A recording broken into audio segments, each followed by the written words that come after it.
بسم اللہ الرحمن الرحیم۔ ابو ہریرہ رضی اللہ عنہ نے بیان کیا کہ رسول کریم صلی اللہ علیہ وآلہ وسلم نے فرمایا، بنی اسرائیل کے پیغمبروں میں سے ایک نبی یوشع علیہ السلام نے غزوہ کرنے کا ارادہ کیا تو اپنی قوم سے کہا کہ میرے ساتھ کوئی ایسا شخص جس نے ابھی نئی شادی کی ہو اور بیوی کے ساتھ رات بھی نہ گزاری ہو اور وہ رات گزارنا چاہتا ہو، اور وہ شخص جس نے گھر بنایا ہو اور ابھی اس کی چھت نہ پاٹ سکا ہو، اور وہ شخص جس نے حاملہ بکری یا حاملہ اونٹنیاں خریدی ہوں اور اسے ان کے بچے جننے کا انتظار ہو، تو ایسے لوگوں میں سے کوئی بھی ہمارے ساتھ جہاد میں نہ چلے۔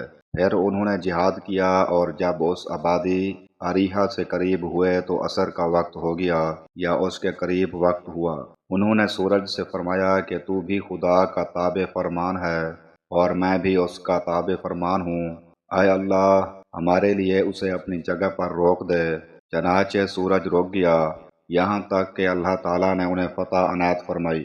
پھر انہوں نے اموال غنیمت کو جمع کیا اور آگ اسے جلانے کے لیے آئی لیکن جلا نہ سکی۔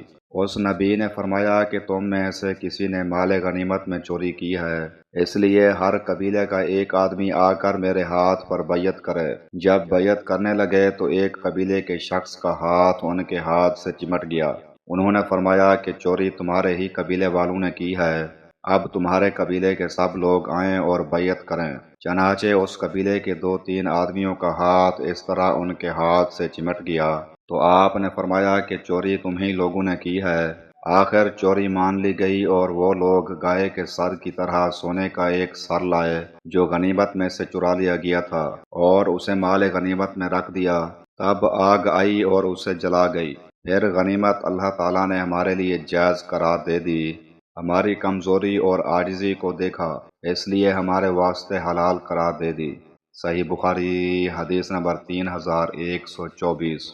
خولہ بنت قیس انصاریہ رضی اللہ عنہا نے بیان کیا کہ نبی کریم صلی اللہ علیہ وآلہ وسلم سے میں نے سنا، آپ صلی اللہ علیہ وآلہ وسلم فرما رہے تھے کہ کچھ لوگ اللہ تعالیٰ کے مال کو بے جا اڑاتے ہیں، انہیں قیامت کے دن آگ ملے گی۔